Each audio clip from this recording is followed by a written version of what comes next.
Well, that ended on a cheerful note, didn't it? Eternal fire, eternal punishment for failure to treat vulnerable people as though they were Jesus. It's harsh. And that image of Jesus as a harsh judge can be off-putting. It's hard to reconcile that judge with the Jesus who searches diligently for the lost sheep and rejoices when it's found.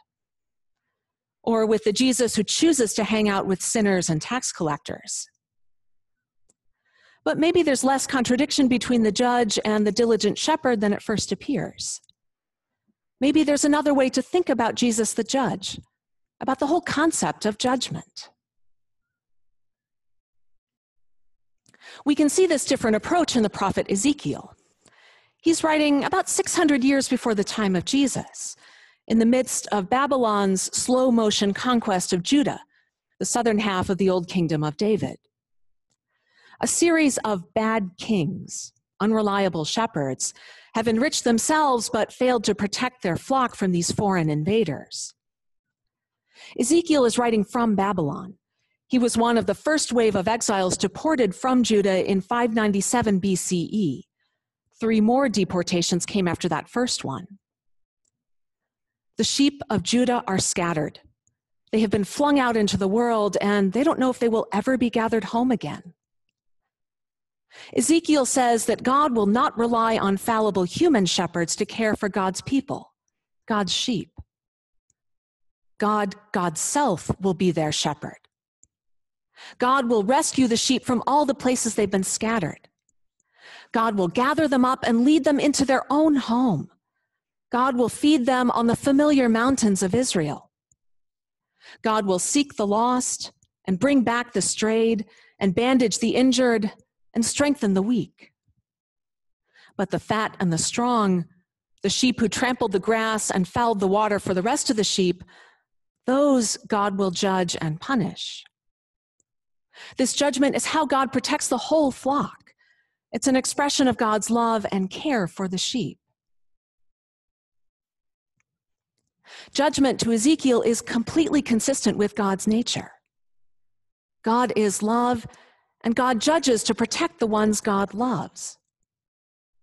It reminds me of one of my favorite images of God, from the prophet Hosea, God as a fierce mama bear defending her cubs. What we might overlook is that the fat and strong sheep, the ones who are judged, also belong to God. God's love and care still embrace the fat and the strong. God's attitude to the weaker sheep is mercy and loving kindness. Well, God shows that same loving kindness and mercy to the sheep God judges. God does not stop loving the sheep because they have done wrong. God can't stop loving them because God is love. So God judges and punishes, when it's necessary, with love and mercy and compassion. Jesus does too. The Son of Man, this king who sits on his throne separating sheep from goats, loves us so much that he came to be with us as one of us. Jesus came into this world as a fragile human baby, as prone to accidents and sickness as anyone else. As he grew up, the Gospels tell us that he argued with his parents. Grown-up Jesus might have looked back on his adolescent self and been embarrassed by how obnoxious he was. As an adult, he got exhausted and overwhelmed and said things he probably regretted. He spoke sharply to his disciples more than once. He called a woman a dog because she was a foreigner. Jesus understands human frailty and fallibility because he has lived it. And that lived experience gives him a deep well of compassion for us, a compassion that comes through when he has to exercise judgment. So as Jesus sits on his throne, he embodies love and compassion. It would be an impossible standard for anyone to feed the hungry, give a drink to the thirsty, and clothes to the naked, welcome strangers and visit the sick and the imprisoned, and to do it perfectly every single opportunity they had. Nobody can reach that standard. Every one of us will fail sometime, perhaps often. If Jesus demanded perfection, there would be no sheep at his right hand at all. All of us would be the goats on his left. Because Jesus has compassion for us, he's not going to set unreachable standards. We're the ones who do that. Jesus judges us with far more mercy than we extend to ourselves.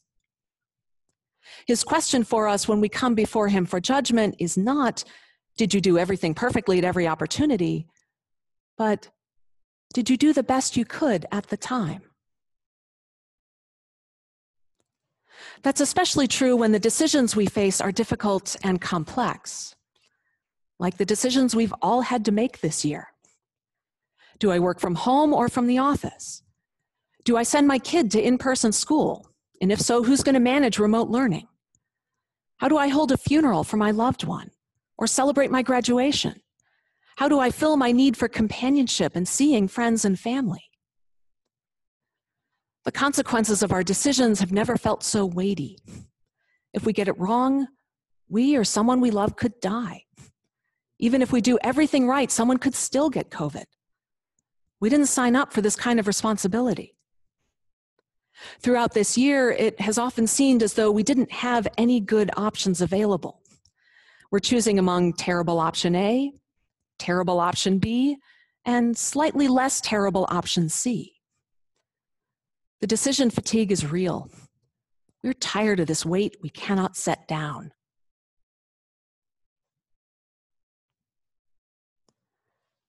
Jesus meets us with compassion. He knows what we are going through. He knows and he understands and he has compassion for us. He asks us not, did you make the right choice at every single moment, but did you do the best you could at the time? When we say, yes, we think so, based on the knowledge we had then, all the factors we were trying to weigh, yes, we did do the best we could. He replies, that's enough for me. That's all I ask. He embraces us, tells us we're blessed, invites us to inherit the kingdom prepared for us. And he praises us, you've done good.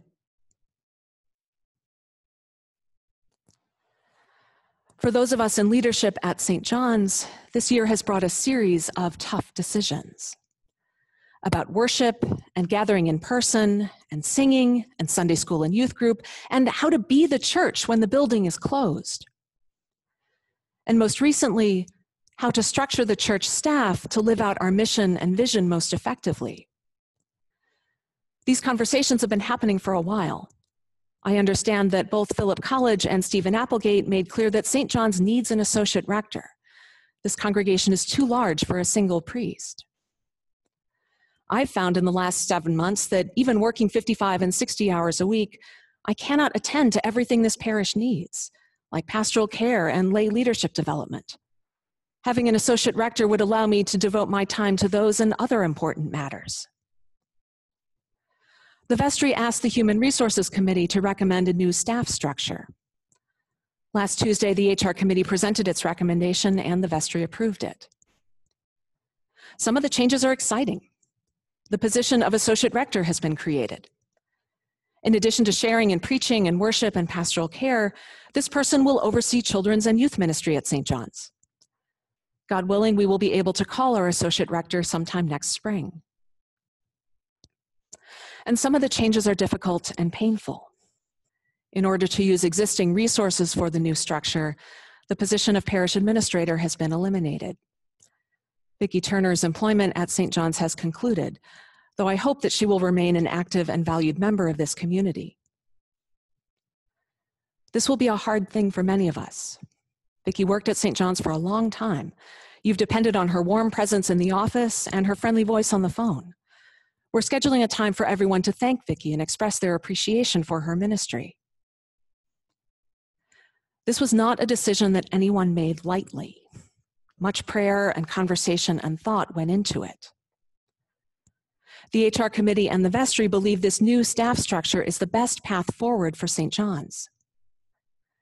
Did they do everything perfectly? No, of course not. We fallible human beings are not capable of perfection. Did they do the best they could at the time? I believe that they did. That's enough for Jesus, and I pray that it is enough for you.